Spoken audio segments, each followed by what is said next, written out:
Bismillahirrahmanirrahim. Assalamualaikum warahmatullahi wabarakatuh. Alhamdulillahi rabbil alamin, wassalatu wassalamu ala al-mab'uthi rahmatan lil alamin, nabiyina Muhammad wa ala alihi wa sahbihi wa man tabi'ahum bi ihsanin ila yaumiddin, amma ba'd.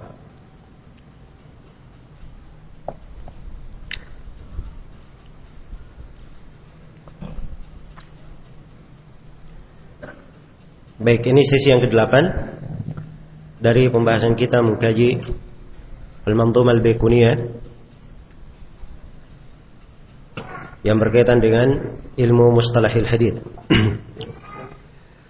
Kita telah menyelesaikan 21 bentuk dari ulumul hadits yang diterangkan oleh penulis rahimahullahu taala. Baik, kita akan memasuki bentuk yang ke-22, yaitu hadits maqlub. Hadits maqlub. Hadits maqlub ini diuraikan oleh penulis bermula dari potongan bait syair yang ke-21 dan disambung dengan bait syair yang ke-22. Ya. Baik.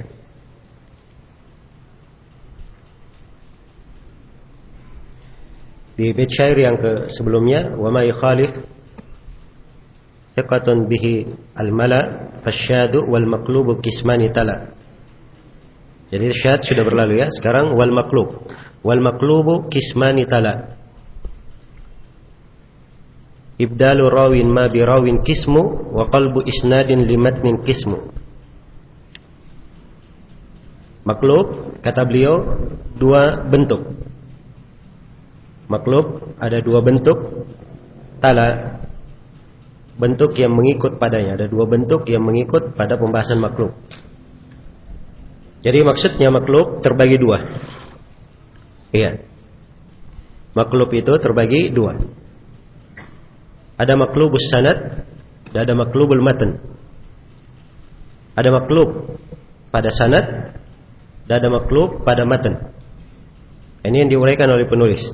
Ibdalu rawin ma bi rawin kismu. Yang pertama, pergantian seorang rawi dengan rawi lain. Ini kisim yang pertama, bagian yang pertama. Kisim yang kedua, wa qalbu isnadin limatnin kismu.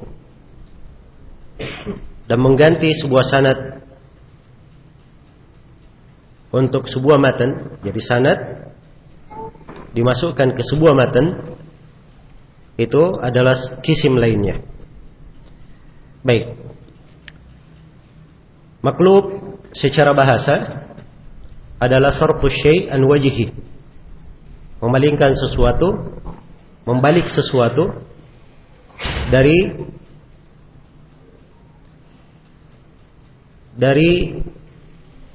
keadaan yang sesungguhnya.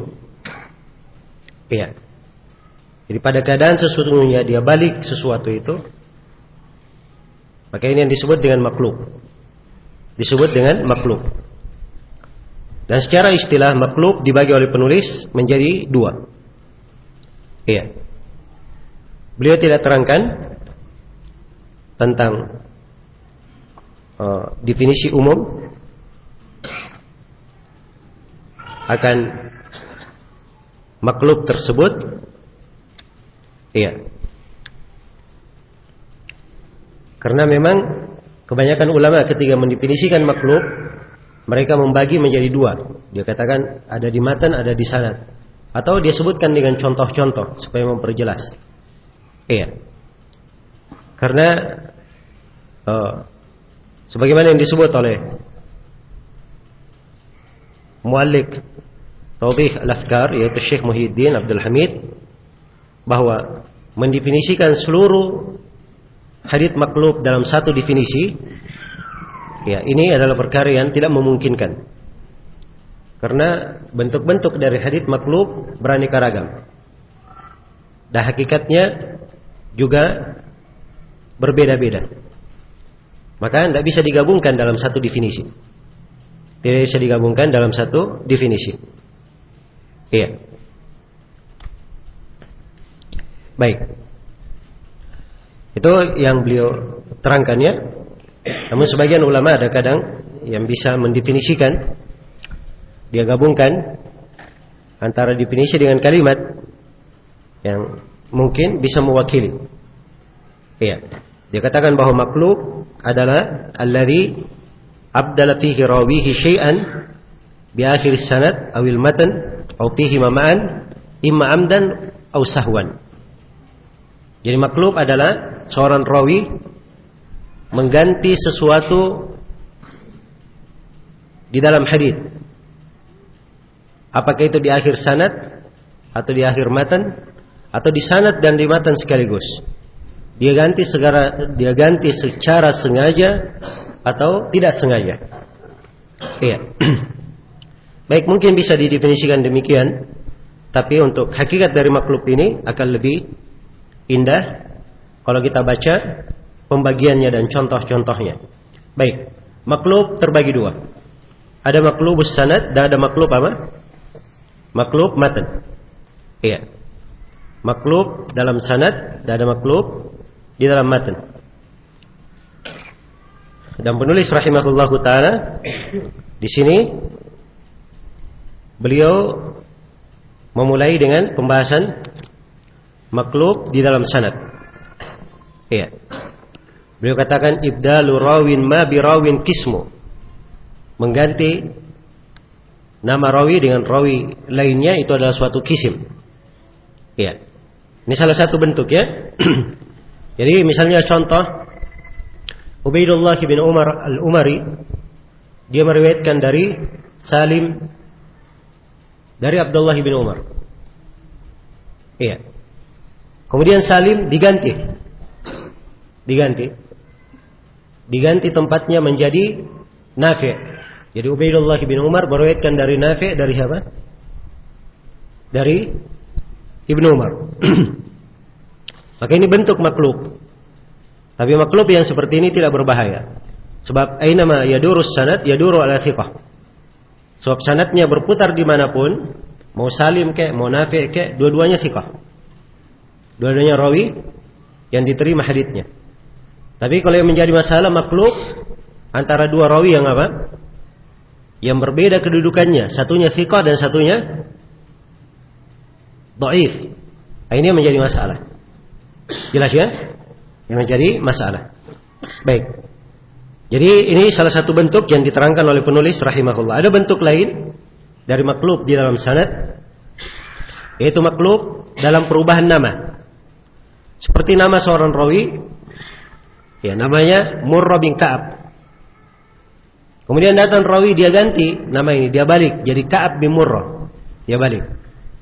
Nah, ini maklub juga ya. Karena itu hati-hati kadang pada sebagian sanad ada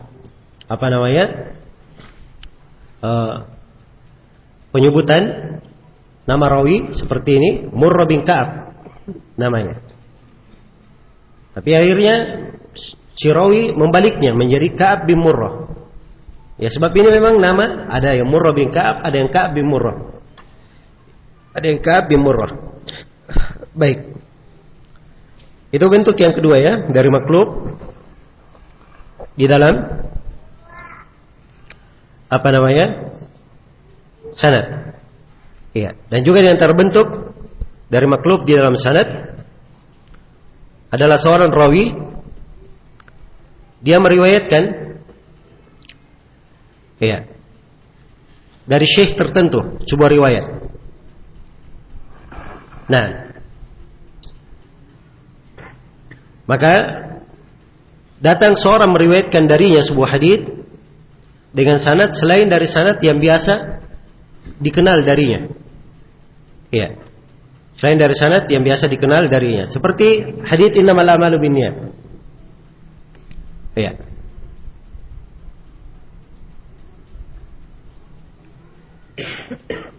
Baik. Seperti hadits innamal a'malu binniyat dia dari jalan Yahya bin Sa'id Al-Ansari.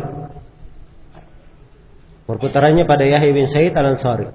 Dari Muhammad bin Ibrahim At-Taimi, dari Alqamah bin Waqqas Al-Laythi, dari Umar bin Khattab.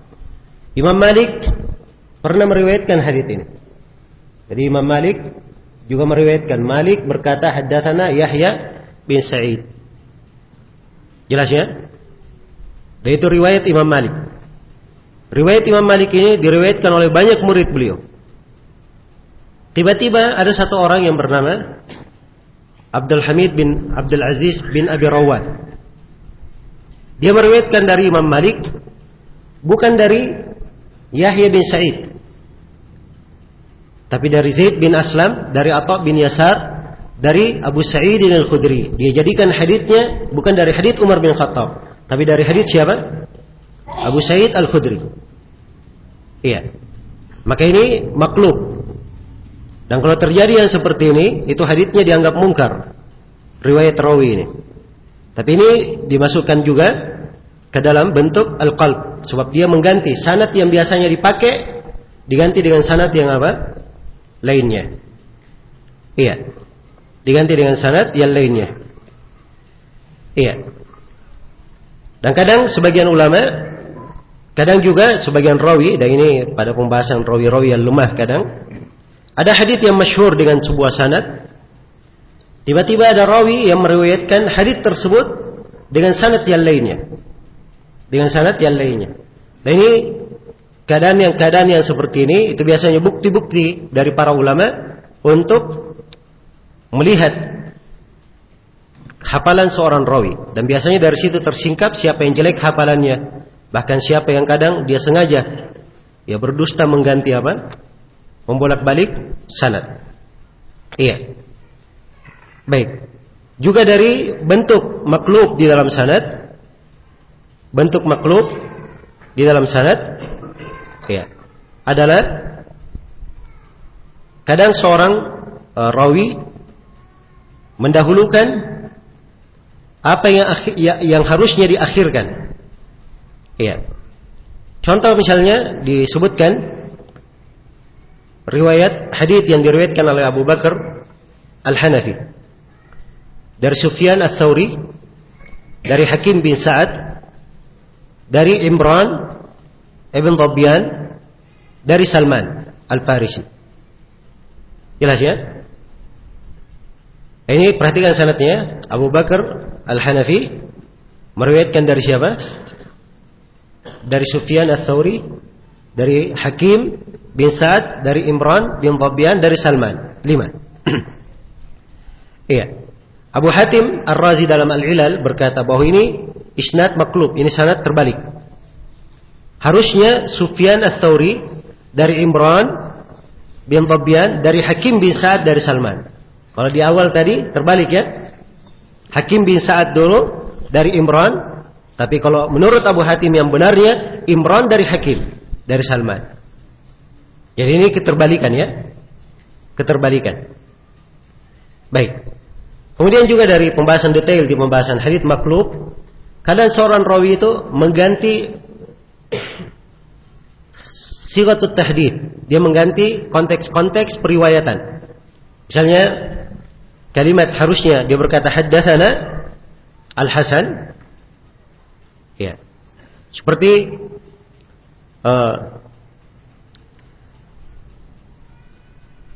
tentang riwayat Jarir bin Hazim, ya, dia berkata haddatsana Al-Hasan, qala haddatsana Amr bin Taglib.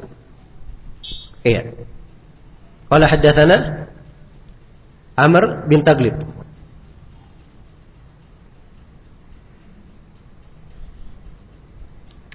Baik. Ini ucapan Jarir bin Hazim, haddatsana Al-Hasan, haddatsana Amr bin Taglib. Ini kebiasaannya dari Jarir. Biasanya dia berucap seperti itu. Iya. Tapi ternyata Abu Ashhab dia meriwayatkan hadits yang sama, tapi dia berkata anil Hasan, dari Al-Hasan, qala balaghani anna an-nabiy sallallahu alaihi wasallam qala li Amr bin Taglib. Telah sampai kepadaku bahwa Nabi berkata kepada Amr bin Taglib. Beda ya dengan ucapan Jarir. Kalau Jarir Al-Hasan berkata haddatsana siapa? Amr bin Taglib. Tapi kalau Abu Ashhab dari Al-Hasan tidak berkata haddatsana, tapi dia berkata dari Nabi sallallahu alaihi wasallam atau telah sampai kepadaku. Balagani. Ini menunjukkan Al-Hasan tidak mendengar. Ada yang menyampaikan kepadaku tidak disebut. Jelas ya? Maka di sini dalam sigha ada maklub terbalik atau yang diganti di dalam sighahnya. Dan ini diketahui bahwa Imam Ahmad mengatakan bahwa sajia Jarir dia berkata seperti itu. Maksudnya Jarir kebiasaannya dia berkata Al-Hasan dari Amr bin Taglib, itu kebiasaan dia ucapkan. Ya. Dan kalau seorang rawi meriwayatkan apa yang biasa dia ucapkan, itu hafalannya ya, hafalan yang wajar, hafalan yang biasa. Tapi kapan ada rawi yang meriwayatkan berbeda dengan yang biasa, menunjukkan bahwa riwayat yang berbeda dengan yang biasa ini ada tambahan hafalan. Ada tambahan hafalan. Dan ini kaidah tersendiri ya di bidang ilmu ilalul hadits. Ya, sebab jalan yang biasa ditempuh oleh seorang rawi ya, itu dianggap marjuh, dianggap jalan yang lemah kalau ternyata ada jalan yang tidak biasa ditempuh. Ya, sebab kalau biasa ditempuh misalnya Suhail bin Abi Saleh dari ayahnya dari Abu Hurairah, ini biasa orang ya tidak perhatikan pun pada sanadnya karena sudah terlalu biasa dia sampaikan, dianggap apa? Dianggap hal tersebut ya sudah merupakan haditsnya. Tapi kapan dia berkata Suhail bin Abi Salih meriwayatkan dari Aun bin Abdullah dari Nabi, nah ini baru di luar biasa. Ya. Yang luar biasa ini diterima karena dia perlu tambahan hafalan. Karena begitu dia ungkapkan, ini menunjukkan dia betul-betul hafal riwayatnya. Dia betul-betul hafal riwayatnya. Iya. Dan ini disebut dengan orang yang yasluku tariqa gairal jaddah. Iya. Dan kaidah umum memang di bidang ilalul hadits, alladhi yasluku tariqa ghairal jadda muqaddam 'ala alladhi yasluk tariqal jadda. Orang yang menempuh jalan yang tidak biasa itu lebih didahulukan di atas orang yang menempuh jalan yang biasa. Ya, ada ini banyak contoh-contohnya ya di pembahasan ilmu ilal. Iya. Baik. Jadi sekarang saya sudah berikan beberapa contoh dari hadits maklub di dalam sanad. Adapun di dalam matan, ya, maklub di dalam matan ini tidak terlalu rumit ya, sebab maklub di dalam matan, ya, maklub di dalam matan, ya hanya berkaitan dengan sebagian dari matan hadits didahulukan, ada yang diakhirkan, ya. Diberi contoh oleh para ulama dan ini contoh yang paling masyhur adalah hadits yang diriwayatkan oleh Imam Muslim. Ya, asal haditsnya dalam riwayat Bukhari Muslim, yaitu tentang sab'atun yudhilluhumullahu tahta dhilli yauma la dhilla illa dhillu. Ada 7 golongan yang dituduhi oleh Allah Subhanahu wa taala di bawah teduhan arsy-Nya pada hari kiamat, hari di mana teduhan kecuali teduhannya. Hari di mana tidak ada teduhan kecuali teduhan Allah.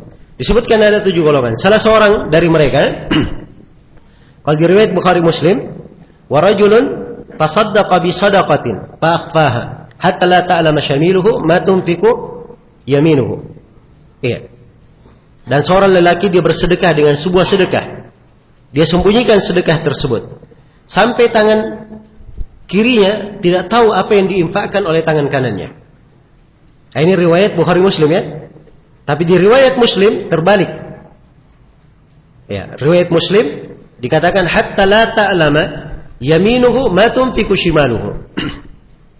Sampai tangan kanannya tidak mengetahui apa yang diinfakkan oleh tangan kirinya. Maka ini maklub. Ini terbalik namanya. Baik. Ini adalah hal yang terbalik. Jadi dari sini sudah bisa tergambar apa yang disebut sebagai hadits maklub itu. Kemudian perlu saya ingatkan bahwa terjadinya pemutarbalikan di dalam sanad maupun matan secara umum disebabkan oleh 2 hal. Iya, secara umum disebabkan oleh 2 hal. Sebab yang pertama adalah kesengajaan. Adanya kesengajaan dari si rawi. Iya. Baik. Dan sebab yang kedua adalah karena kekeliruan dia keliru di dalamnya. Iya, keliru di dalamnya.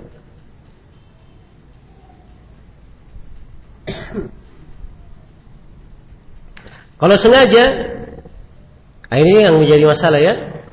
Ya, umumnya kalau dia sengaja ini membahayakan riwayatnya.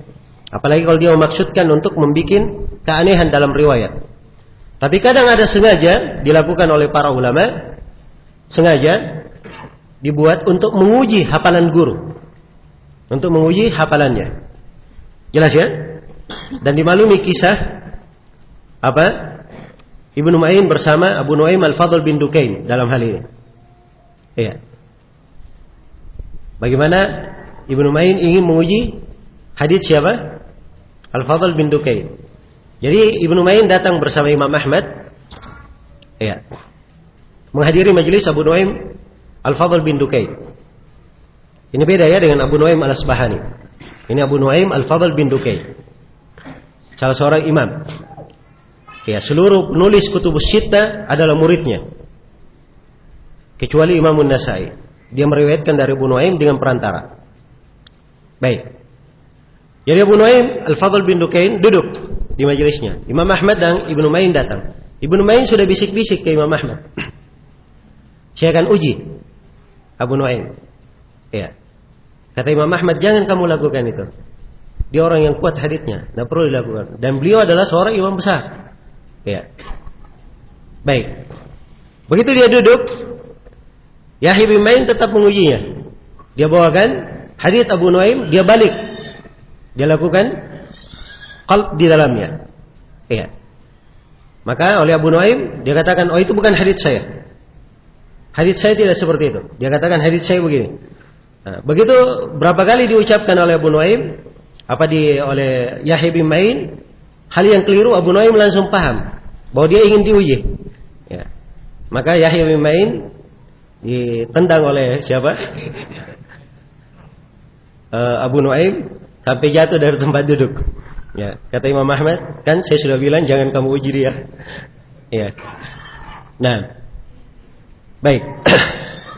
Dan ini kata Al-Hafidz Ibnu Hajar, kalau seperti ini dilakukan, ini kadang boleh saja, tapi syaratnya tidak boleh dia selalu terus-menerus seperti itu. Ya, dan hendaknya dia berhenti.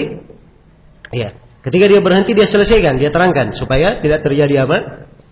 Hal yang membahayakan. Baik. Kemudian sebab yang kedua dari sebab terjadinya maklub adalah karena waham, kesalahan dari rawi. Kalau terjadi waham, kesalahan, maka ini awham, ya, namanya rawi. Ya, siapapun dari rawi dia thiqah pun mungkin saja keliru. Mungkin saja keliru. Karena itu disebutkan dari Syu'bah ibn al-Hajjaj rahimahullah, beliau bersama dengan hafalannya yang kuat dan digelari sebagai Amirul Mukminin fil hadits, tapi beliau di dalam nama-nama kadang terbalik menyebut nama. Kadang terbalik menyebut apa? Nama. Bersamaan dengan itu tidak mempengaruhi ya, keimaman beliau dan keutamaan beliau rahimahullahu taala. Baik. Kemudian jadi ini yang berkaitan dengan sifatnya waham ya.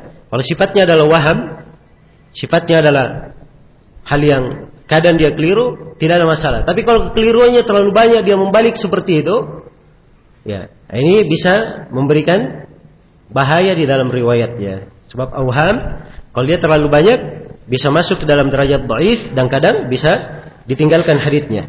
Bisa ditinggalkan haditsnya. Baik.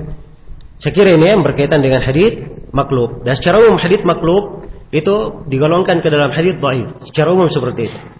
Digolongkan ke dalam hadits yang lemah sebab memang dia ada diputar atau dibalik di dalam sanad itu apa yang hakikatnya bukan dari riwayat rawi.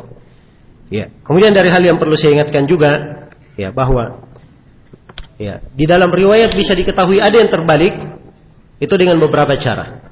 Cara yang pertama ada nas dari seorang imam, dan cara yang kedua dengan dikumpulkan jalur-jalur periwayatan. Dikumpulkan jalur-jalur periwayatan. Jadi dengan takhrij itu bisa diperiksa. Oh ini ada yang terbalik. Iya, jelas ya? Demikian pula cara yang ketiga, ini cara mungkin agak sulit di masa sekarang ini, yaitu hadits rawi langsung dicocokkan kepada sumber dari gurunya. Ya, kemudian cara yang keempat, diketahui hadits itu makhluk kalau menyelisihi riwayat yang masyhur di kalangan manusia. Baik, selesai sudah pembahasan tentang hadits makhluk. Sekarang kita berpindah ke pembahasan tentang al-fard. Ya, kata penulis rahimahullah, ini pembahasan yang ke-23 ya, dari bentuk ilmu hadits yang disebut oleh penulis. Kata beliau, wal fardu ma qayyadtahu bi thiqatin.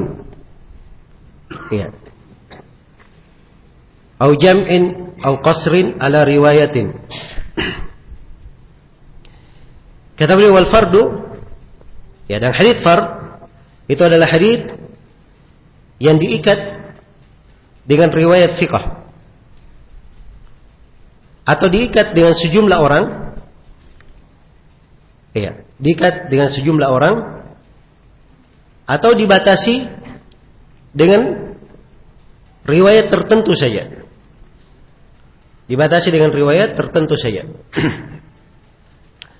Iya. Jadi sini penulis rahimahullah memberi 3 contoh hadits fard. 3 contoh beliau sebut. Jadi al-fardu itu adalah hadits yang diikat, dibatasi dengan riwayat satu thiqah. Ini bentuk yang pertama. Jadi khusus riwayat seorang thiqah saja. Misalnya dikatakan dalam riwayat itu lam yarwihi thiqatun illa fulan. Hadits ini dari rawi thiqah, tidak ada yang meriwayatkannya kecuali si fulan saja. Dari rawi thiqah. Baik. Ini bentuk yang pertama ya. Dan ini kalimat-kalimat yang seperti ini di kalangan ulama banyak. Iya. Kemudian yang kedua, kadang diikat dengan jama', dengan sekelompok orang. Iya. Diikat dengan apa? Dengan jama'. Dengan jama' ini maksudnya dengan penduduk negeri. Misalnya di hadits tidak ada yang meriwayatkannya kecuali penduduk Basrah saja. Iya. Kecuali penduduk Basrah. Jadi kalau misalnya ada penduduk Madinah yang meriwayatkan hadits itu dianggap aneh oleh ulama. Sebab haditsnya terkenal dari riwayatnya siapa? Penduduk Basrah. Iya. Maka ini ada bentuk-bentuk riwayat seperti ini, penting juga ya untuk diketahui. Iya. Penting juga untuk diketahui. Karena riwayat sebagian penduduk negeri dari penduduk negeri yang lainnya itu ada yang dilemahkan sebagiannya. Iya. Ada yang dilemahkan. Nah. Baik. Maka riwayat-riwayat yang seperti ini itu harus didetailkan. Jadi kapan dikatakan bahwa ini hadits bersendirian dalam meriwayatkannya penduduk negeri fulani, maka itu adalah bentuk dari fard juga, dihitung sebagai hadits fard. Bentuk yang ketiga dari hadits fard yang disebutkan oleh penulis adalah qasrin ala riwayatin, terbatas pada sebuah riwayat. Iya. Nah, ini contoh misalnya tidak ada yang meriwayatkan dari si fulan kecuali fulan. Ya. Jelas ya? Seperti misalnya tadi Yahya bin Sa'id al-Ansari, Muhammad bin Ibrahim at-Taimi, tidak ada yang meriwayatkan dari Umar bin Khattab kecuali Alqamah bin Waqqas. Tidak ada yang meriwayatkan dari Alqamah kecuali Muhammad bin Ibrahim at-Taimi. Tidak ada yang meriwayatkan dari Muhammad bin Ibrahim at-Taimi kecuali siapa? Yahya bin Sa'id al-Ansari. Ini contoh fard juga. Baik. Iya. Jadi ini 3 contoh al-fard yang disebut oleh penulis. Baik, saya detailkan ya. Pembahasan hadits al-fard. Al-fard secara bahasa ya, adalah bermakna al-witir. Bermakna yang ganjil, yang sendiri. Jadi fard dia sendiri. Ya. Dan secara istilah ya, dia adalah hadits yang diriwayatkan dari satu arah saja. Hadits yang diriwayatkan dari satu arah saja, dari satu jalur saja. Arah dan jalur ini kadang satu orang yang meriwayatkannya dan kadang banyak orang. Iya, dan kadang banyak orang. Baik. Sebenarnya pembahasan fard ini ada kaitannya dengan pembahasan hadits gharib. Iya. Sebab sebagian ulama menyamakan antara hadits fard dan hadits apa? Hadits gharib. Mereka anggap bahwa hadits fard itu sama dengan hadits gharib. Dan sebagiannya membedakan. Karena itu hadits fard sebagaimana hadits gharib dibagi menjadi dua.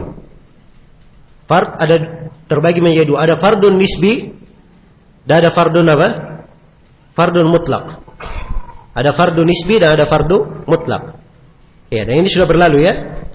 Dan untuk fardun nisbinya itu kadang bersendirian dalam bentuk seorang rawi thiqah meriwayatkan. Misalnya banyak rawi dhaif. Ada 5 rawi yang meriwayatkan hadits itu. Tapi dari 5 rawi ini yang thiqah cuma 1 saja. Maka dikatakan tidak ada yang meriwayatkan hadits ini dari rawi thiqah kecuali fulan. Ini fard tapi dalam bentuk sifat nisbi dia. Jelas ya? Bentuk nisbi. Demikian pula kalau dikatakan hadits ini tidak ada yang meriwayatkannya kecuali penduduk Madinah. Penduduk Madinah. Maka ini sifatnya nisbi. Ini nisbi, yang meriwayatkan banyak orang, tapi penduduk Madinah semuanya.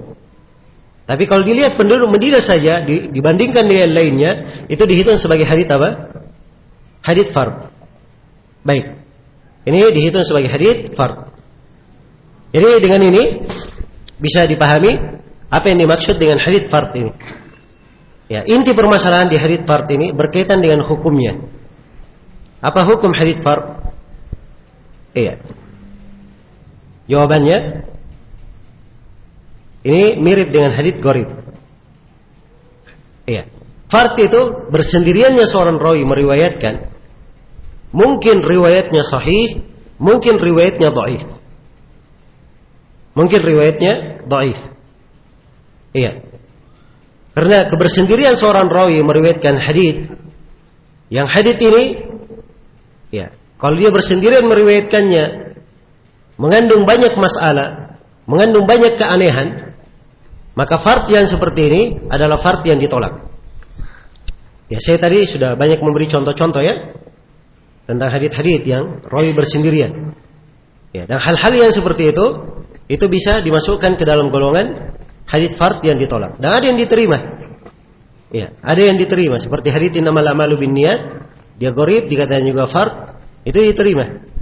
Ya, dan ini sudah berlalu ya di pembahasan hadits gharib. Baik. Iya. Dan untuk membaca kalimat-kalimat tentang fard ini tidak meriwayatkan kecuali fulan dari fulan dari fulan, itu bisa dibaca di beberapa buku. Di antaranya buku Al-Hafidz Al-Bazzar dalam musnadnya.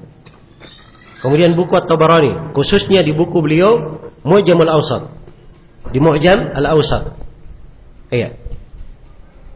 Sebab ini beliau banyak ya menyebutkan di situ. Nah, demikian pula Ad-Daraqutni punya buku khusus disebut dengan nama Al-Afrad. Buku apa? Al-Afrad. Iya. Memang beliau sebutkan riwayat-riwayat yang bersendirian. Nah, dan buku Al-Afrad ini karya Ad-Daraqutni, ya, seingat saya yang dicetak 5 jilid itu hanya cabang-cabangnya atau atrafnya saja, hanya potongan-potongannya, tidak disebut secara lengkap. Baik, selesai pembahasan tentang hadits al-fard. Pembahasan berikutnya adalah pembahasan tentang apa? Hadits mu'al. Nah, iya, dan ini adalah pembahasan yang ke-24. Kata penulis rahimahullahu taala, "Wa ma bi'illatin gumudin aw khafa mu'allalun 'indahum qad 'urifa." Hadits yang datang dengan sebuah cacat yang gumud, ya, yang sangat samar, atau khafa, tersembunyi, mu'allalun 'indahum qad 'urifa, maka itu disebut sebagai hadits mu'allal. Dikenal di kalangan ulama dengan nama hadits apa? Hadits mu'allal. Ya, mu'allal ini dari kata illah ya, ada illah. Dan illah itu ya, dia bermakna yang sakit, ada penyakit padanya. Nah, ada penyakit. Ya. Dan penyebutannya paling afdalnya disebut mu'al atau mu'allal, dua. Ya. Kalau menggunakannya dengan lafaz ma'lul, ini kadang ada pembahasannya di sebagian ulama. Untuk menggunakan dengan lafaz ma'lul. Tapi untuk lafaz mu'al dan mu'allal, ini penggunaan yang bagus. Baik, hadits mu'allal itu apa? Iya. Hadits mu'allal itu apa? Cara umum istilahnya adalah hadits mu'allal adalah hadits atau hadits fihi sababun khafiyun yaqdah fi sihhatil hadits ma anna adh-dhahir as-salamatu minhu. Adalah hadits yang di dalamnya ada sebuah sebab tersembunyi. Sebab yang tersembunyi membahayakan hadits. Padahal zahirnya selamat. Tidak ada cacat. Iya. Tidak ada cacat di dalamnya. Nah, inilah pembahasan hadits mu'allal. Iya.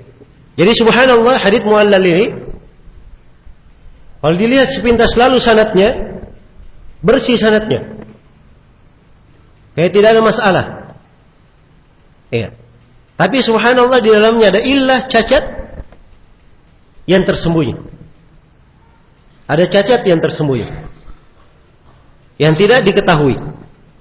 Nah, inilah yang disebut mu'allal. Ya. Dan ini pembahasan dari ilmu hadits adalah pembahasan yang paling rumit. Iya. Karena itu tidak ada yang mumpuni di dalam ilmu ilal kecuali ulama-ulama terhitung dengan jari. Dihitung dengan jari. Menjadi rujukan. Iya. Seperti Sufyan Ats-Tsauri, Abdurrahman ibn Mahdi, Amr bin Ali Al-Fallas, Abu Hatim Ar-Razi, Muhammad bin Idris, Abu Zur'a Ar-Razi, Ubaidullah bin Abdul Karim. Iya. Demikian pula Muhammad bin Yahya Ad-Duhli, Muslim ibn al-Hajjaj, sebelumnya Imam al-Bukhari, Ali bin al-Madini, ya. Al-Bazzar, An-Nasai, At-Tirmidzi. Ini semua dari imam pakar ilal. Ya, dan ada nama-nama lainnya, cuma jumlahnya sedikit, tidak terlalu banyak. Ya. Sekedar antum sering baca buku biografi rawi, akan lihat nanti nama-nama yang mengomentari rawi itu nama-nama apa? Dimaklumi di kalangan ulama. Iya. Dan ini pemahaman tentang illah rawi, ya, adalah ilmu yang mereka tekuni.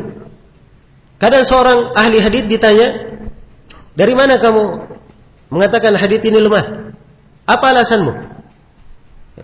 Dia kadang tidak mampu mengibaratkan apa? Alasannya.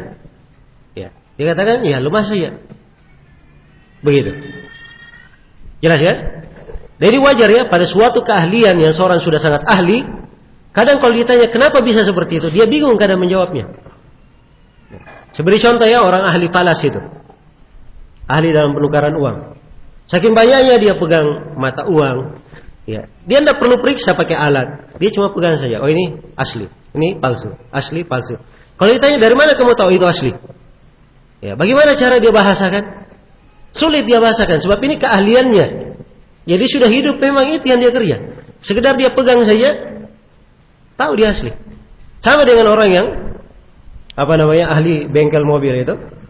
Ya tahu ini mobil, dia sekedar ketuk saja, oh ini mobil sudah pernah kecelakaan kemudian diperbaiki. Ya. Kalau ditanya dari mana kamu tahu?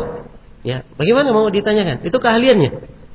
Masa mau diperiksa, dibongkar dulu semua catnya kemudian dipastikan? Ya. Jelas ya?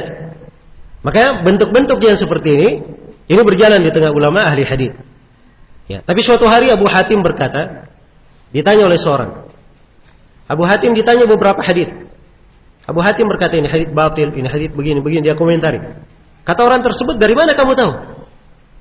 Ya, kata Abu Hatim, gimana saya jelaskan kepada kamu? Tapi begini saja kata Abu Hatim. Silakan kamu tanya kepada Muhammad bin Muslim Iwara dan tanya kepada Abu Zur'a Ar-Razi. Ya. Kamu tanya semua hadits yang kamu tanyakan kepada saya. Kalau kamu ketemukan ucapan kami sama, itu menunjukkan itu adalah ilmu yang kami kuasai. Kalau kamu ketemukan ucapan kami berbeda, berarti kami ini orang-orang yang tidak benar. Ternyata orang ini berkeliling, dia tanya semuanya, ternyata ucapannya sama. Sekedar dia dibacakan, dia langsung tahu ini cacatnya begini, ini haditsnya batil, ini begini. Iya. Jelas ya? Ini menunjukkan keahlian dan ilmu di dalamnya. Iya. Maka pembahasan ilalul hadits ini, tidak semua orang paham di dalamnya. Sampai di ulama masa sekarang. Iya.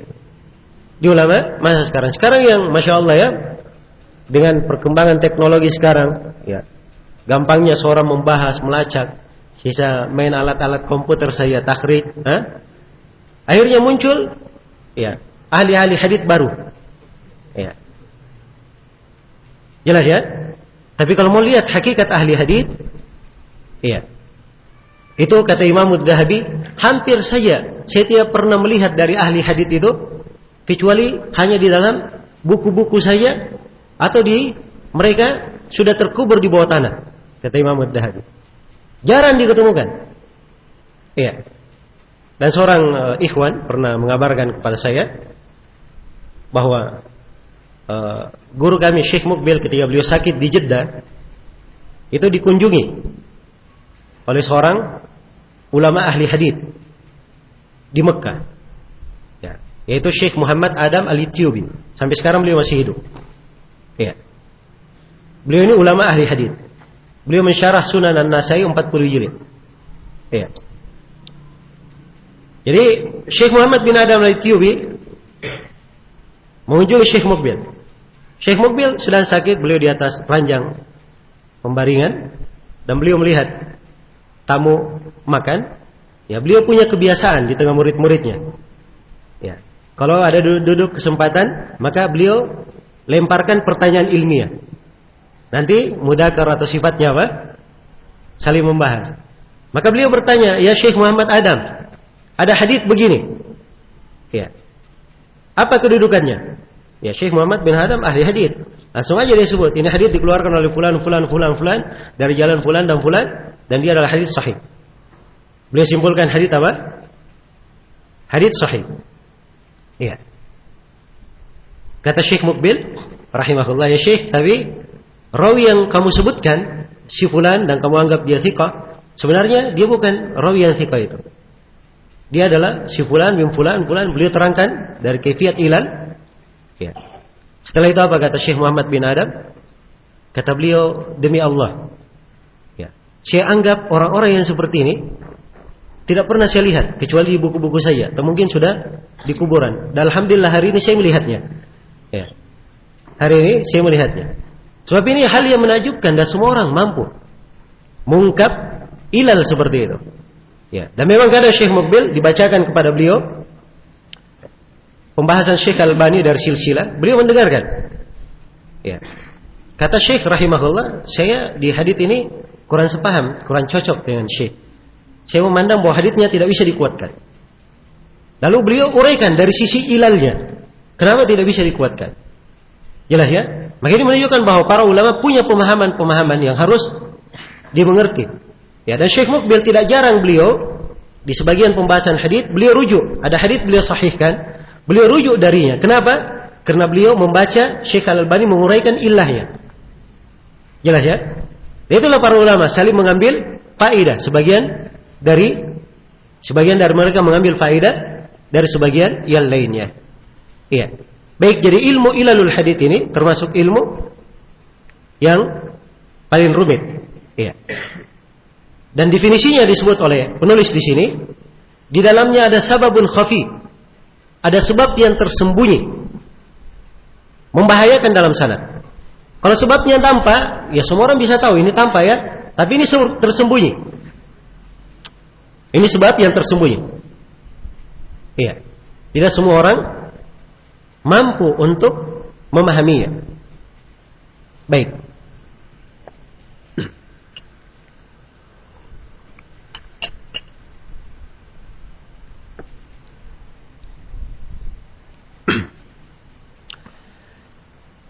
Baik. Illah itu terbagi dua. Ada illah qadihah dan ada illah ghairu qadihah. Ada illah yang tercela dan ada illah yang tidak tercela. Iya. Dan yang dibahas di pembahasan mu'allal itu adalah yang berkaitan dengan illah yang tercela. Ya. Contoh illah yang tidak tercela. Misalnya seorang mudallis, dia membawakan riwayat dengan memakai kata an.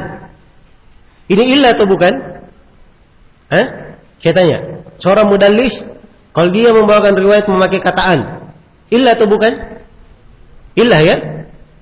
Sebab mudallis, ya, pada tabaqat yang telah kita terangkan, kadang tidak diterima riwayatnya kecuali kalau dia memakai kata haddatsana atau yang semisal dengannya. Kapan dia pakai kata an, tidak diterima. Ini illah. Tapi ternyata si mudallis ini dia punya riwayat yang lain, hadits yang sama. Dia meriwayatkan hadits itu dan dia berkata haddatsana. Maka annya di riwayat yang pertama tercela atau tidak? Tidak tercela. Jelas ya? Maka ini contoh illa ghairu qadihah. Contoh lain dari illa ghairu qadihah, saya sudah sebutkan tadi di pembahasan hadits maqlub. Iya.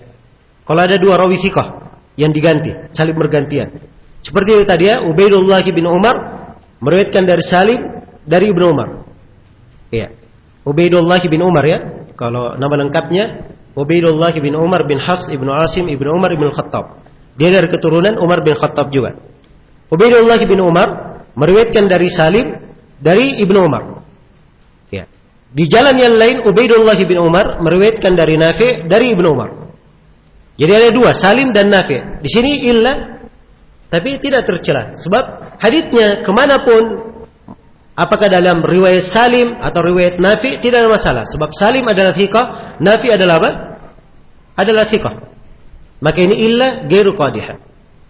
Illa tidak tercela. Baik. Nah, illa yang tercela, inilah illa yang sifatnya tersembunyi, membahayakan kesahihan hadits. Membahayakan kesahihan hadits. Dan hadits syadz yang sudah kita bahas, itu masuk dalam pembahasan illah. Hadits maqlub itu masuk juga dalam pembahasan illah. Pembahasan mudraj itu masuk juga di pembahasan illah. Jadi bisa antum ya mengambil gambarannya bahwa sebenarnya pembahasan ilalul hadits ini luaskan. Sebab inilah inti yang menentukan hadits ini disahihkan atau tidak. Iya. Disahihkan atau tidak. Kemarin di pembahasan hadits sahih kita sudah sebutkan hadits sahih itu disyaratkan berapa syarat? 5 syarat. 2 syarat diantaranya yang terakhir, syarat harus dipastikan tidak ada dalam hadits, yaitu tidak boleh syadz dan tidak boleh apa? Tidak boleh mu'allal. Ini berkaitan dengan illah. Harus dipastikan tidak ada illah di dalamnya. Tidak ada illah di dalamnya. Iya. Baik.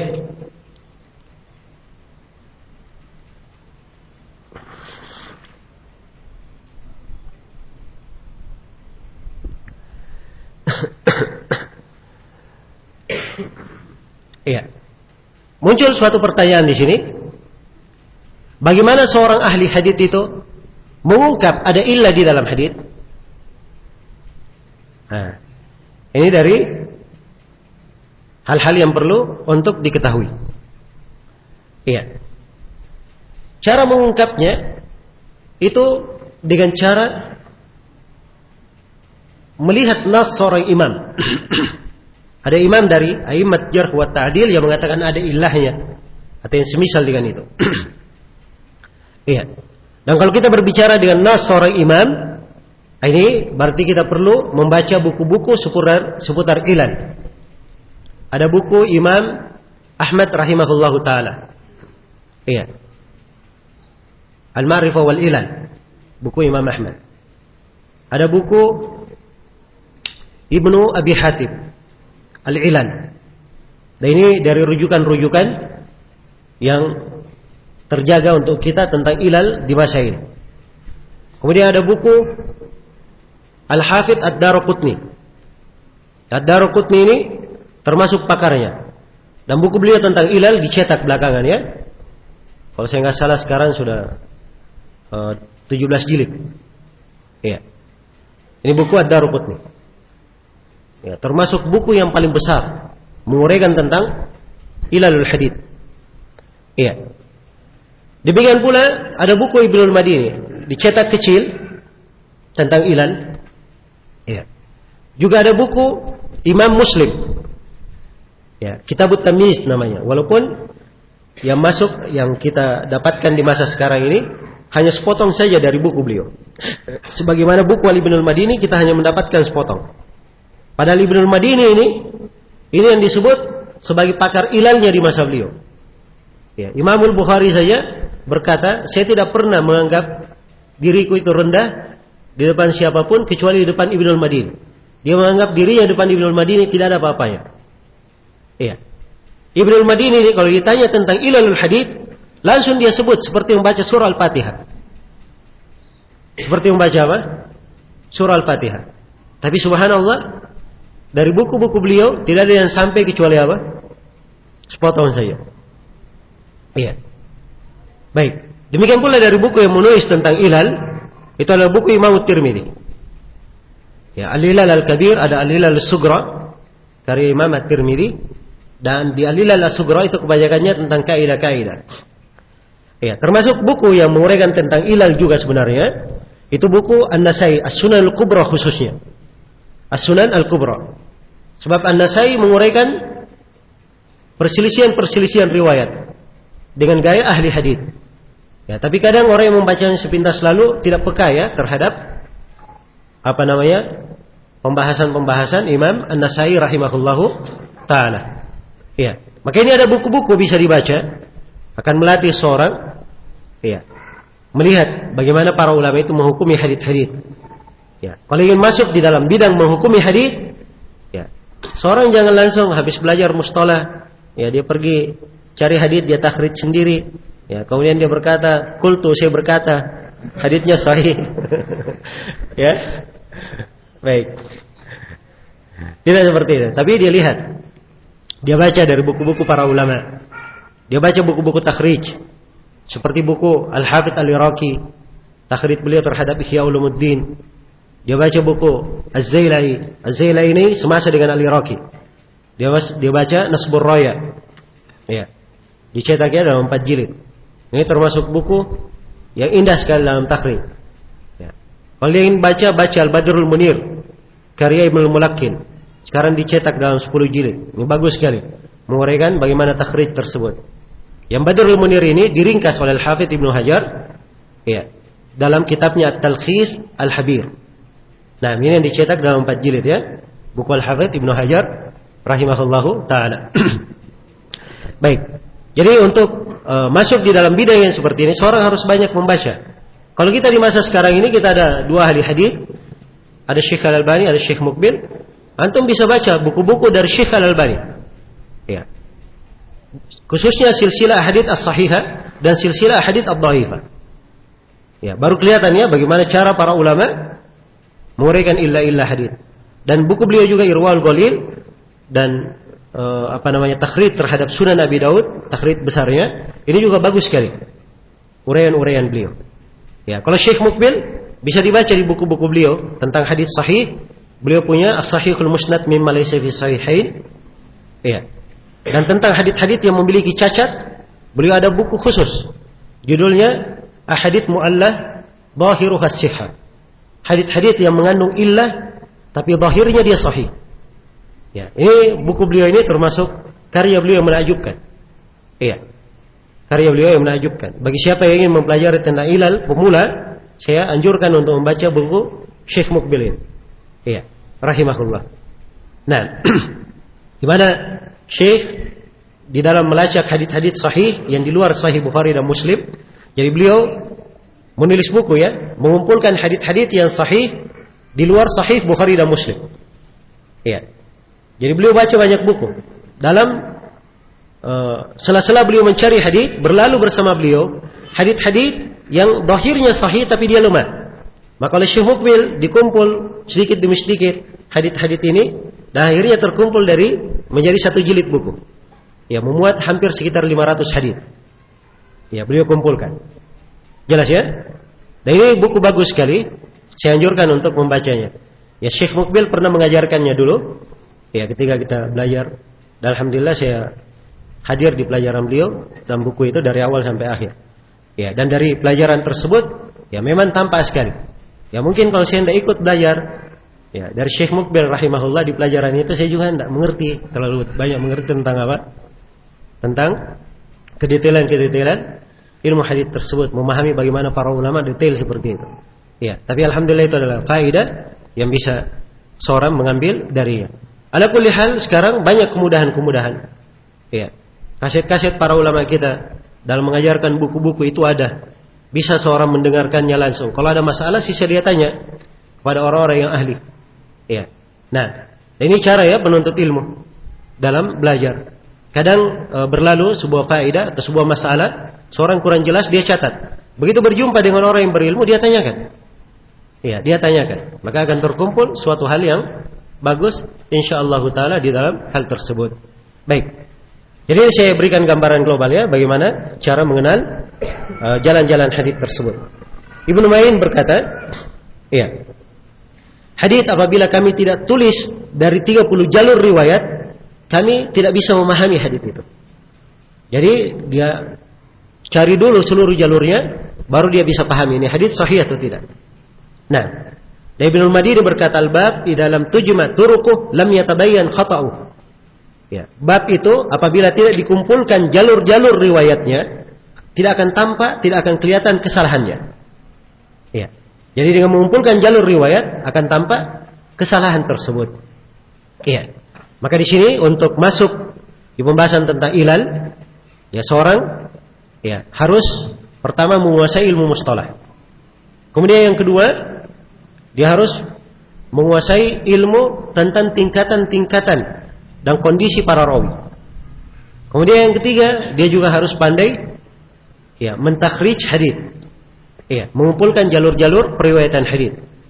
Ini kalau sudah dia miliki semuanya, maka insyaallah taala dia bisa maju ke depan, ya melangkah untuk lebih bagus, melatih untuk apa? Mentakhrij hadits-hadits. Nah, seorang bisa melatih dirinya ya, sekarang banyak dimudahkan kita. Baca saja, ambil silsilah hadits sahihah dari Syekh Al-Albani, ya. Tahu bahwa Syekh Al-Albani mensahihkan. Lihat haditsnya saja. Jangan lihat takhrijnya Syekh Al-Albani. Lihat haditsnya, kemudian takhrij sendiri. Ya. Setelah dia takhrij sendiri, ya. Kemudian takhrijnya ternyata mirip dengan takhrij Syekh Al-Albani, nah ini berarti ada harapan ya. Ya, berarti ada harapan. Tapi kalau misalnya agak jauh, ya ini untuk pemula tidak cocok ya. Dia apa namanya? Menyelisihi. Iya. Dan demikianlah dulunya kita ketika belajar dari Syekh Mukbil rahimahullah, ya kadang berlalu hadits-hadits, kita kumpulkan jalan-jalan yang kita takhrij, kemudian kita kasih ke beliau. Iya. Syekh Mukbil membaca, beliau perbaiki, ini keliru, ini dikedepankan, ini diakhirkan. Ya, dan ini ilmu-ilmu yang seperti ini kadang tidak ada ditulis di buku-buku. Tapi beliau perbaiki. Ya, maka memang perlu talaki, harus ngambil dari guru. Ya.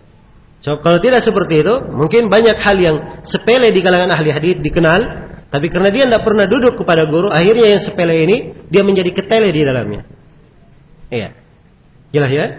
Maka hal-hal yang seperti ini diperhatikan oleh seorang yang mempelajari ilmu hadits. Iya. Dan Syekh Mukbil rahimahullah itu punya pendidikan yang indah. Ya saya sendiri pernah duduk di majelis ya sejumlah ulama. Dan memang beliau punya kelebihan dalam masalah ilmu rawi hadits, masalah ilalul hadits, ya. Dan beliau punya ya cara yang unik di dalam menanamkan ilmu itu kepada muridnya dengan bentuk tanya jawab. Iya. Dengan bentuk apa? Tanya jawab. Baik. Dan ini cara saya belum terapkan sekarang ya. Mungkin kapan-kapan lah insyaallah. Ya, kita terapkan. Kalau sudah berlalu pelajaran 2 kali 3 kali dari Doro ilmu hadits, sudah banyak bekal-bekal, insyaallah mudah-mudahan bisa berkembang lebih bagus. Baik. Jadi secara umum hendaknya seorang itu ya melatih dirinya, ya. Dia melatih dirinya ya, dibangun di atas kaidah-kaidah yang jelas dan dia ada panutan yang jelas di dalamnya. Ya, seorang ketika ingin membiasakan diri mempelajari illah, ya, maka dia harus tahu bahwa illah itu modelnya, macamnya beraneka ragam. Ya, kadang illah itu dalam bentuk pertentangan antara riwayat bersambung dan riwayat terputus. Ya, kadang illah itu pertentangan antara riwayat marfu dan riwayat mauquf. Ya, dan kadang illah ini terdapat pertentangan antara tambahan pada seorang rawi dan kekurangan pada sebuah sanad. Dan kadang illah itu berkaitan dengan tambahan pada kalimat di dalam hadis. Sebagian rawi menyebut satu kalimat, sebagian yang lain tidak menyebut satu kalimat. Ya, dan kadang illah itu berkaitan dengan masalah adanya rawi yang mubham di dalam sanad. Sebagiannya menyebut namanya, sebagian tidak menyebut namanya. Dan kadang illah itu dia dalam bentuk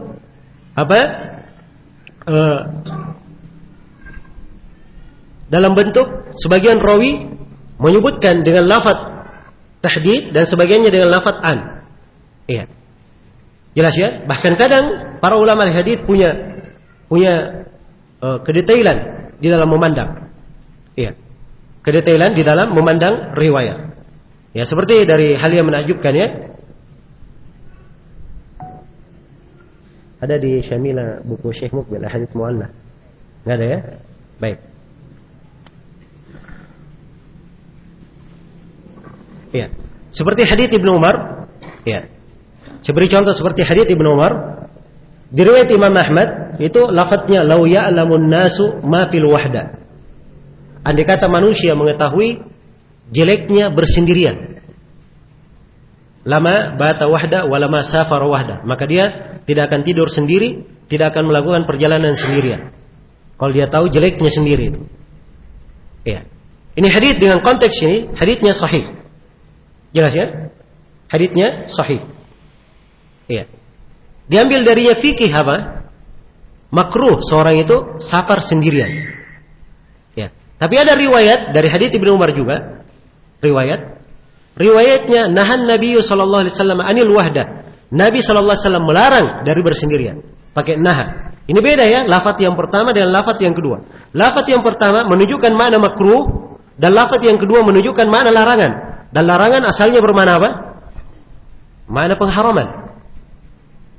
Iya. Maka ini riwayat naha anil wahda ini dimasukkan oleh Syekh Muqbil di hadits mu'alla dhahiruha sihah. Dan beliau terangkan bahwa perawinya telah menyelisih 8 orang rawi yang lainnya. Karena itu beliau lemahkan. Perhatikan ya, sangat detail sekali. Sampai di dalam pemahaman fikihnya pun ada perbedaan, beliau uraikan illahnya. Iya, beliau uraikan illahnya. Baik, contoh hadits lain tentang masalah tidur setelah 2 rakaat sunnah subuh. Ya, 2 rakaat sunnah subuh. Setelah seorang 2 rakaat sunnah subuh, ya, datang dalam sebagian riwayat Nabi sallallahu alaihi wasallam berbaring, bukan tidur ya, afwan. Berbaring di atas rusuk kanannya. Ya. Disebutkan dari perbuatan beliau berbaring. Tapi datang dalam sebagian riwayat, ya. Kalau saya enggak salah di riwayat At-Tirmidzi, itu dengan lafaz perintah faliyat taji ala shikkihil ayman. Hendaknya dia berbaring di atas apa? Rusuk kanannya. Karena ada lafaz perintah ini Ibnu Hazm mengeluarkan hukum. Kata Ibnu Hazm kalau seorang sudah sholat 2 rakaat subuh, sunnah subuh, dia wajib untuk berbaring, baru dia pergi. Diwajibkan oleh Ibnu Hazm. Karena ada hadits konteksnya apa? Perintah. Ya, tapi konteks perintah ini haditsnya dari sisi riwayat dia adalah hadits mungkar. Karena rawinya lemah, selain daripada itu dia menyelisih rawi yang apa? Rawi yang lebih kuat darinya. Rawi yang lebih kuat darinya. Baik. Jadi perhatikan ya cara mengungkap illah tersebut. Maka di sini dari keahlian para ulama ahli hadits, ya mereka melihat ya riwayat-riwayat. Juga di antara cara mengungkap illah, kadang dilihat dari kebiasaan rawi. Ya, seperti tadi saya beri contoh ya. Biasanya ahli hadits kalau riwayat Suhail bin Abi Shalih, itu biasanya kebanyakan riwayatnya dia meriwayatkan dari ayahnya. Suhail bin Abi Shalih dari ayahnya dari Abu Hurairah. Suhail bin Abi Shalih dari ayahnya dari Abu Hurairah. Suhail bin Abi Shalih dari ayahnya dari Abu Hurairah. Jadi orang yang baru belajar hadits pun ya pasti akan sering apa? Sering terngiang-ngiang ini, biasa. Tapi begitu ada riwayat Suhail bin Abi Shalih dari Aun bin Abdullah secara mursal, ini menunjukkan ini riwayat di luar kebiasaan. Ya, seorang kalau sudah biasa, dia baca Al-Fatihah pun, ya, tambah baca Al-Fatihah alhamdulillahirabbil alamin, dia pegang sambil kerja ini, sambil kerja itu tidak ada masalah. Jelas ya? Sebab dia sudah apa? Terlalu menghafalnya. Iya, terlalu menghafalnya. Tapi begitu dia ingin membaca surah yang lain, dia harus hadirkan konsentrasinya. Iya, jelas ya? Demikian pula di jalan ini. Jadi kalau hadis Suhail bin Abi Shalih, dia lihat, oh Suhail. Nggak usah dia lihat di setelahnya. Ini pasti Suhail dari ayahnya lagi. Kan begitu kan? Suhail dari ayahnya, Suhail dari ayahnya. Ini karena sudah terbiasa, akhirnya kadang dia luput. Padahal setelah Suhail bukan ayahnya. Di situ Aun bin Abdullah. Ya, jelas ya? Maka terjadilah kekeliruan. Baik.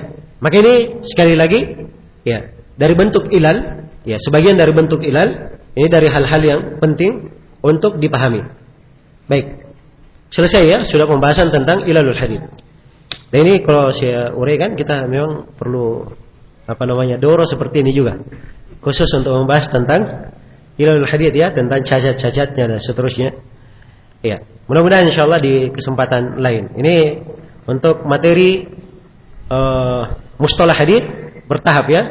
Kita di sini tahapan pertama.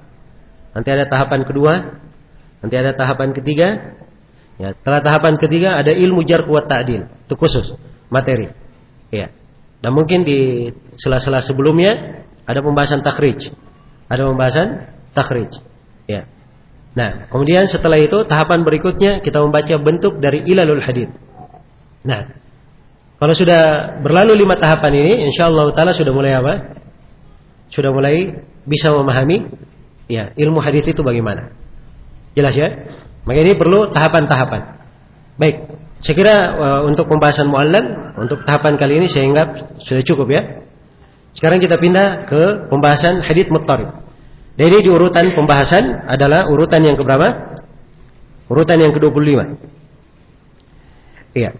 Kata penulis rahimahullahu taala, wa dukhtilafi sanadin aw matni muttaribun inda uhailil fanni. Iya. Kata beliau, dan hadits yang terdapat perselisihan dalam sanad dan matannya itu adalah hadits yang muttarib, hadits yang goncang. Inda uhail fanni, di sisi para ulama ahli hadits yang menekuni bidang hadits ini. Baik. Iya. Disebutkan di sini oleh penulis bahwa hadits muttarib itu terjadi perselisihan di dalam sanad maupun matan. Jadi syaratkan ada perselisihan dalam sanad atau apa? Di dalam matannya. Barulah dikatakan hadits itu sebagai hadits yang muttarib. Iya. Sebagai hadits yang muttarib. Muttarib secara bahasa itu dari kata ittirab. Ittirab itu sesuatu yang rusak ya. Ya, centang perenang, susunannya tidak jelas. Iya, goncang. Ini hadits apa? Hadits muttarib. Jelas ya? Hadits muttarib.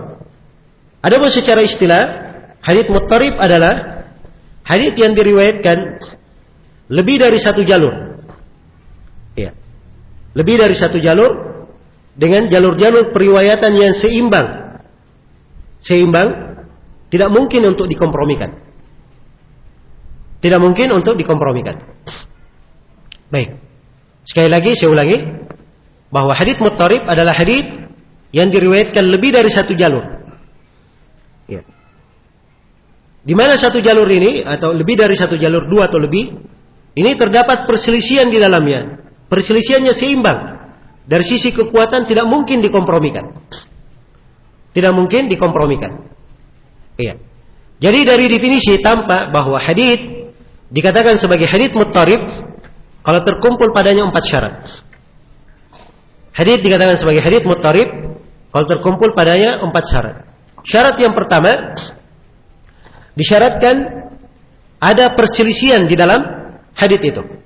Harus ada perselisihan yang berbahaya. Ingat ya, saya katakan perselisihan yang berbahaya.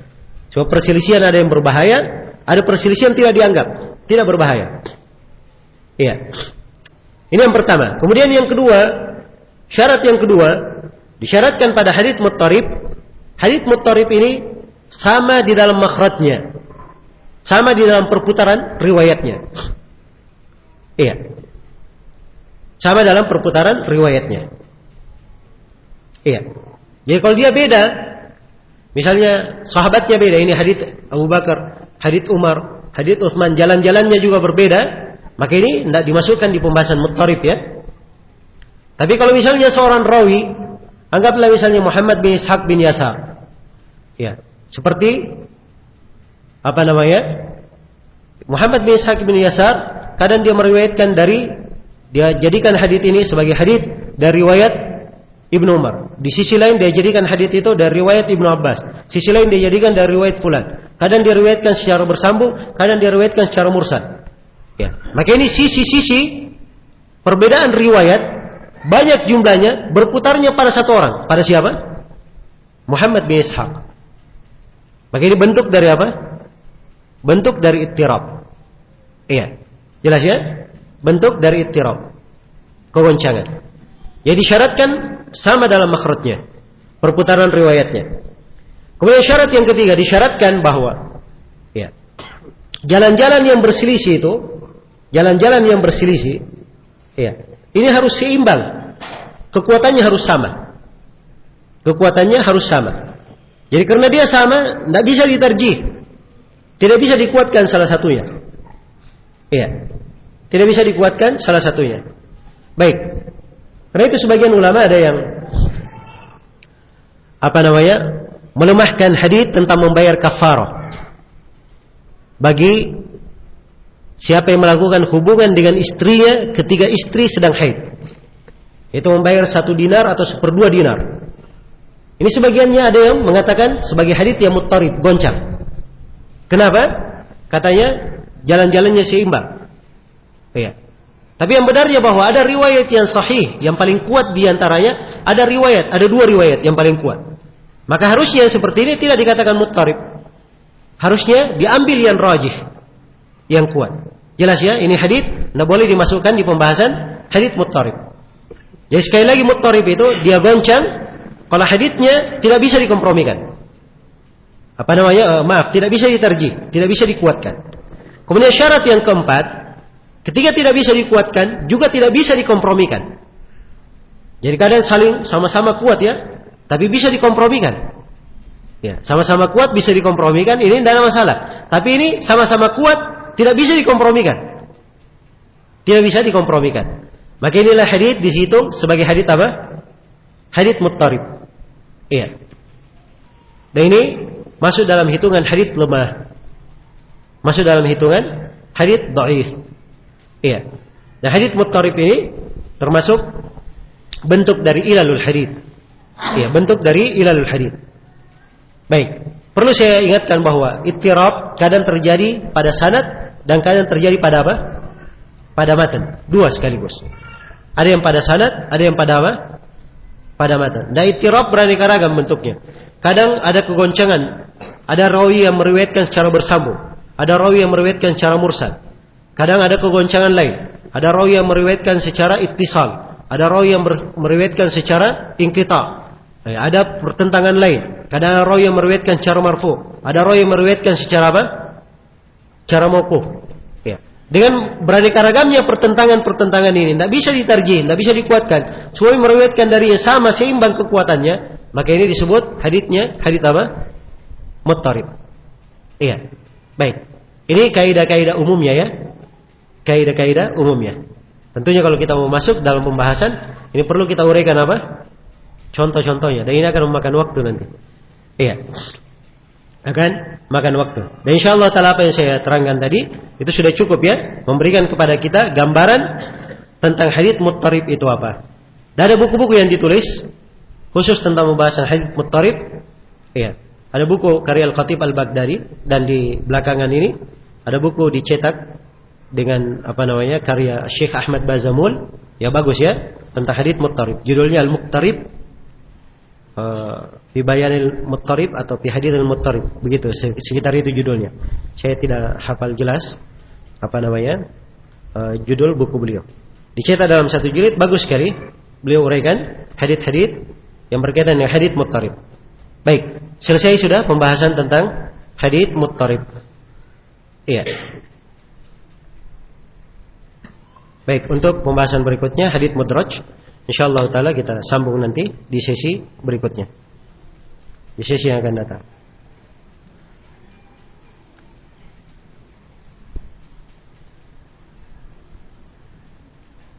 Ya, baik. Di sesi yang akan datang ini sesi yang terakhir ya. Mungkin kalau ada pertanyaan-pertanyaan, saya persilahkan pertanyaan-pertanyaan yang berkaitan dengan pembahasan. Ya. Untuk sementara saya cukupkan dalam sini. Subhanakallahumma wa bihamdik, asyhadu an la ilaha illa anta, astaghfiruka wa atubu ilaik. Walhamdulillahirabbil alamin.